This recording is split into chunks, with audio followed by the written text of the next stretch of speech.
transformational to share, and you believed deep down in your belly button that their lives would be different if they heard what you had to say, then it makes it not about you anymore. Right? And when it's not about you and it's about, I need to share this with you because it's going to change your health and your world, it takes the scaries away. Does that make sense? Yeah, we're I guess scared because it's all being about self-conscious us, right? Anymore, yeah. So if you're scared, it's probably, am I going to look stupid? Is she going to think I don't know what I'm talking about? Yeah. But when it's not about you, it's not scary. It's hard to explain. You get that kind of clarity of mind, and it becomes a lot easier just to go through. Yeah, like I don't want to betray any confidence, and you probably know more than me anyway, but like Kenny has a sick kid, right? So if I know something that would really help his kid, then why would I care how I come across if he thinks that I'm stuttering or sounding stupid? Like, it doesn't matter. You care that, like, if I can help your kid, that's all that really matters. So now it's not about me anymore. It's about that person in front of me that I'm talking to, and it takes all the scary away. That's a great way to look at it. Yeah. I mean, I can't say I'm really doing anything all that impactful. I can't use that, but that is... Well, that makes sense that you're able to do that, because you really do have important stuff to let people know. I think we belittle ourselves too much, though. Like, I told your mom after we interacted in the lobby a month ago, I was like, wow, he asks really good questions.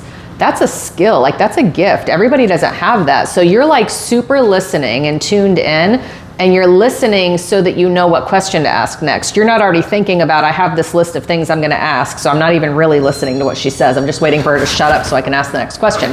Like, that's what a lot of people do, but you're really listening. I think it's really easy to fall into that trap when you have a list. You know, your mind is instantly just like, all right, I need to get through this. Right, but that's not the perception of you that I got when we talked, and that's a gift. Like, everybody doesn't have that. I appreciate you saying that. Yeah, well, sorry, I should have told you because I told her, but yeah.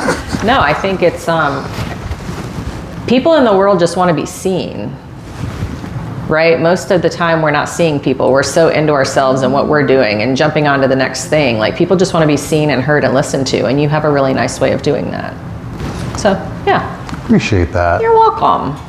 You're welcome. Are you out, or what are you doing? Oh yeah, I've been recording. Oh, you've been recording the whole time. Yeah, I thought it was a wonderful conversation and great advice, by the way, for people who are shy about public speaking. Oh, yeah. Well, and I don't say things just to say them, so I'm very sincere. I am, just to give you a smidge of backstory, but I was a Mary Kay sales director for a while, and I am not that girl. I don't like makeup. I don't like to be showy. I don't like any of it. But what I learned, if I wanted to make those nerves go away, is that as soon as I stepped over the threshold, so if I was driving to somewhere or I was coming into a meeting or something, as soon as I stepped over the threshold, I trained myself to stop thinking about myself.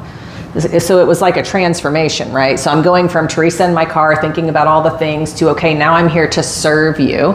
So when I would walk over the threshold, I would stop thinking about time and my hair. Do I have anything in my teeth? Is my lipstick on right? And I was just able to like transform into, okay, I am here and it's all about you in this moment. And then when we're done, now I'm Theresa again, and I'm like, man, I can't believe I was in there for an hour and a half and I'm tired. But like in that moment, I can be all about you. And I've really fine-tuned it, honed it, whatever, so that when I'm with my clients, I'm 100% like, and that's how you can pick up body language and subtleties and hesitations. And, you know, when you're talking about all your medical stuff and your health stuff, it's like really intimate. And I can really tune into what I need to focus on if I'm all about you. But if I'm really thinking about my phone and my notifications and my grandmother that's actively dying, like if I'm really thinking about all of those things, then I'm not really thinking about you. So it's a skill you can learn to like turn yourself off and like be in. And then when we're done, I'll go back to Theresa world and gosh, I got so many things I gotta do, you know. I mean, that is such a natural thing. I mean, just as a species, we're kind of naturally a little bit narcissistic. We're going to well, you have to be, or you would die. Exactly. Like you were made that way, right? Babies have to cry, or nobody will feed them. Exactly. Yeah. But it can be hard to try to override that as you get older and you start realizing that maybe it's not always serving you to do that because you get in your own head. Did you have a problem? Did you feel like it was very hard to flip that switch to stop thinking about yourself and to to get into that other mindset where you're focusing on what you're helping? I mean, like I with? said, it's something I had to like learn and do intentionally, but I wouldn't say it was hard. I have a serving mentality, and I also have a serving job, right? Like I do functional medicine, so everything I do is about serving, but I just love God's people, genuinely. So I want to help whoever he brings me in this moment as much as I can. So it's not hard because I feel like that's like the point of my being, is to serve and love on people. And I also believe that I have a unique skill set. So the people that come to me need my unique skill set. I don't know. It sounds kind of ego, but no, I'd have to immediately agree with it. There's not a whole lot of people you're going to talk to off rip that are going to have the knowledge that you have, and well, and certainly not the culmination of life experiences, right? Like everybody has a unique set of life experiences, and I don't know anybody that was a Navy corpsman and an Army combat medic and then went to nursing school and like has done all the things that I've done. Like we all have a unique set of skills. I'm hoping I can use that as a segue to get into one Ask of me these. whatever. Why did you choose the branch that you did, and was it always your intention? So I asked my husband how honest I was supposed to be. So no, I had no interest in joining the military whatsoever. I was in ROTC in high school, and all 4 years, well, I had a bad attitude my senior year and I was asked to like leave. But for the most part, I was in ROTC the whole time, Navy ROTC. So I was familiar with the military, and they offered me an opportunity to submit for an ROTC scholarship at the beginning of my senior year, and I turned them down. I'm like, I would never join the military. Why would I want to do that? And then my life changed. And the direction I thought I was going in, that door closed. And then I was like, well, now what am I going to do? How about that military thing? Is that scholarship offer still available? No, it absolutely was not. But I was like, well, I could join the Navy. Like, I could try that. And it worked. And I went to MEPS thinking the only job I'm going to do is Navy corpsman. And if that's not an option, I'm going home. And I was like, that's is all I'm doing. And when I finally got into that part where they let you pick your job, they were like, sorry, we don't have any spots. And I was like, cool, I'm going home. And they're like, well, wait a minute, don't go home. Maybe we'll find you a spot. But yeah, I was familiar with the Navy already because of ROTC. And then I didn't want to be home. I wanted out. And I don't remember if this is one of your questions or not, but one of the things I love about the military, and I've raised 5 boys and tried to launch them, so now I understand even better than I did when I was a kid, the military is the best way to be an instant grown-up. You immediately have credit, you immediately have like a presence in the world, you can live on your own. I mean, it's immediate grown-up, whereas in the civilian world, you know how much money it costs to move out of your parents' house, and I mean, you have to cars and car insurance and all the things. Rent is expensive and utilities are expensive. In the military, I mean, you're just, one day you wake up and you're a grown-up. So I think and that's what I needed. That's why I joined, because I needed to not be home and needed to be a grown-up. Kind of just like kickstart your life right there. It's immediate. It's not even a kickstart. It's immediate. Like you make no money, you have no credit, you can't get a car loan, you can't do anything. You join the military, you get out of boot camp, everyone will give you a loan, because they know you'll pay it or else you'll get in a lot of trouble, right? Yeah. Like the consequences are greater in the military. Oh, absolutely, for everything. You've got a place to live. I mean, you're an immediate grown-up. So would you say then that looking back on it in retrospect, I mean, do you not have any regrets about the way, would you not do anything differently? No, none. I would have stayed longer. Would have stayed longer? Yeah, I would have stayed longer. I got out and I cried for 6 months. Ooh. Well, so in the military, at least in my world, I'm old, I got out in 2001, so it was a long time ago, but everything in my world had an SOP. You knew what to expect, you knew what the rules were, and you just had to do what was expected of you, and then you knew what you would get. Everything was just so. In the civilian world, people don't come to work on time, they don't get fired for doing a bad job, there's not SOPs for everything. It was awful. And then the money. This was way back again in 2001 when I got out, but with all of my years of medical experience, I was making $9.50 an hour. You can't live on $9.50 an hour. No. Oh my goodness. That'd probably be the equivalent of like 15 now maybe, but you can't live on $15 an hour. It is a struggle I would not wish on anyone. No, it was terrible. And I tried to go back in, but they found a little bit of scoliosis in my spine at my exit physical, and it was enough that they wouldn't let me, which is why I wound up in the Army National Guard for 2 years, because they took me. So I went and did that, and that was a great time. But I went from being a hospital corpsman, where I actually worked in a hospital, like all hospital corpsmen don't, but I actually worked in the hospital, to being a field medic and sleeping outside. I don't do that.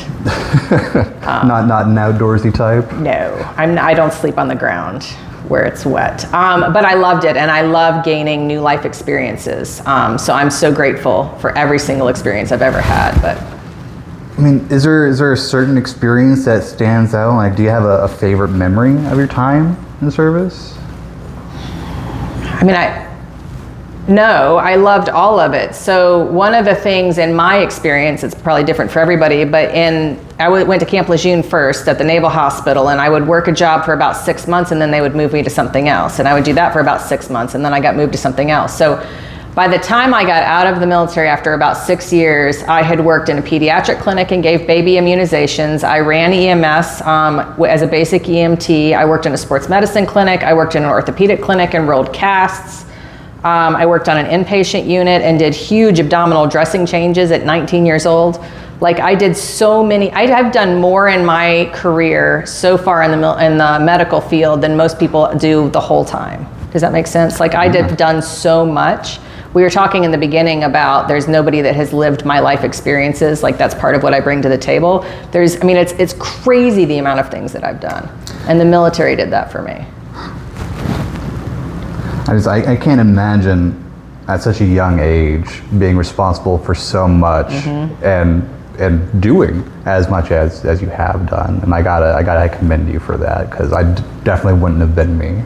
Oh yeah, I've done a crazy amount of things. And then when I got out of the military, I mean, I've worked as a registered nurse in ICU, ER, psych. I mean, I've taught nursing school. I've done so many things, and I'm only 48. It's amazing. Do you feel like your time in the military is really like shaped you for success outside of it, or do you feel like you've always had that drive that's helped you to succeed? No, I think the military is a huge part of my personality. I mean, attention to detail, right? All the sayings from the military, failure to plan on your part does not constitute an emergency on mine. All of those things, they're like core important parts of my being. I have very high expectations for people, which people in my life don't always love. But I mean, I expect things to be done right because that's the way I was trained, right? Your formative years. I mean, I was only 18 when I went in, so I grew up that way. It's a huge part of me and who I am. And kind of continuing on that idea of where you're at now and the path you're taking and doing quite well, I'd have to say from the outside. I don't know too much, but can we hear a little bit about your business? You are a business owner. Yeah, I have a functional medicine practice, a faith-based functional medicine practice. So the thing that's frustrating about healthcare, whether you're a Navy corpsman, a combat medic, or in traditional conventional healthcare, is people don't get better. So it's all about like Band-Aid approaches and take a pill for this and surgery for this, but it's not actually fixing health. People don't get better. And when I was 35, I'm 48 now, when I was 35, they told me to go home and file disability. There was nothing more they could do for me. I had a culmination of symptoms that nobody understood, nobody knew how to fix. Sorry, we give up. And so what I do is help figure out what's actually driving symptoms and fix them, get to the root cause of problems so that people can actually get well. And I love it. I love what I do, because you don't have to go home at 35 and file disability. We had 5 teenagers and a mortgage, and they just gave up on me and told me there was nothing they could do. And really, I had gut issues, and I was eating the standard American diet, and I wasn't managing my stress well. Like, they were all of these factors that I could control. I just didn't know they existed. So a large part of what I do now is teach people about the foundational principles of health and then what matters. One of the things we do wrong is we try to assign equal priority and importance to everything. And it's not all equal. Like, drinking water is critical. Like, your body is made up of water. Your bloodstream needs water. But we underestimate the value of that in healthcare. So I do a lot of root cause work and teaching, and now I'm just rambling. So I don't know if that answers your question. No, I'm loving every second of you telling me about this. I mean, I think it's important. It's integral to know about who you are.